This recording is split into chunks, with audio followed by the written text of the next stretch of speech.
दोस्तों, शॉर्ट्स आयोग वाला में आपका स्वागत है।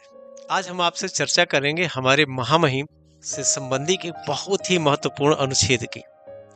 अनुच्छेद 143 की मैं आपसे चर्चा करने जा रहा हूँ।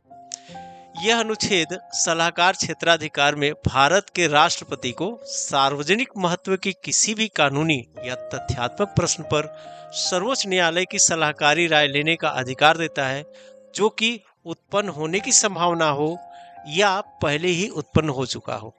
यह प्रावधान सुप्रीम कोर्ट के सलाहकारी क्षेत्राधिकार को स्थापित करता है, जो केवल राष्ट्रपति के ही पास है। अनुच्छेद 143(1) और अनुच्छेद 143(2) में यह अनुच्छेद बटा हुआ है। 143(1) कहता है कि राष्ट्रपति सार्वजनिक महत्व के किसी भी विधि या तथ्य के प्रश्नों को जो उत्पन्न हो चुका हो या उत्पन्न होने की संभावना हो, राष्ट्रपति के समक्ष संदर्भित कर सकते हैं। ऐसे मामलों में सर्वोच्च न्यायालय राष्ट्रपति को अपनी राय दे सकता है या देने से मना भी कर सकता है। यहाँ पर यह लिखा गया है, लेकिन ऐसी बात नहीं है कि वो मतलब कि सलाहकार सलाह देगा ही नहीं।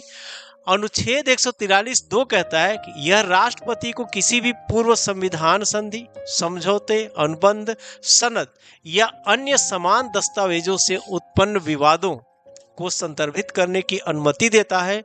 सर्वोच्च न्यायालय को राष्ट्रपति को अपनी राय प्रस्तुत करनी होगी। यहाँ पे बाध्यता है। सलाह की प्रकृति कैसी होगी? दोनों ही मामलों में सुप्रीम कोर्ट द्वारा व्यक्त की गई राय केवल सलाहकारी है, न्यायिक घोषणा नहीं। इसलिए यह राष्ट्रपति पर बाध्यकारी नहीं है। राष्ट्रपति सलाह मानने को बाध्य नहीं है। अनुच्छेद 143 के तहत सलाहकारी क्षेत्राधिकार भारत सरकार अधिनियम 1935 से लिया गया है, यानी स्रोत की बात की जाए तो, जिसने गवर्नर जनरल को कानूनी प्रश्नों को संघीय न्यायालय में भेजने की अनुमति दी थी। हालांकि कनाडा का संविधान उसके सर्वोच्च न्यायालय को कानूनी राय देने की अनुमति देता है, जबकि यूएसए में ऐसी कोई व्यवस्था नहीं, चूंकि वहां पे शक्ति पृथक्करण का सिद्धांत लागू हुआ है। आप लोगों को संविधान से संबंधित और भी कोई क्वेरी हो तो आप हमसे 8707869627 पे कॉल या मैसेज कर सकते हैं। बहुत बहुत धन्यवाद।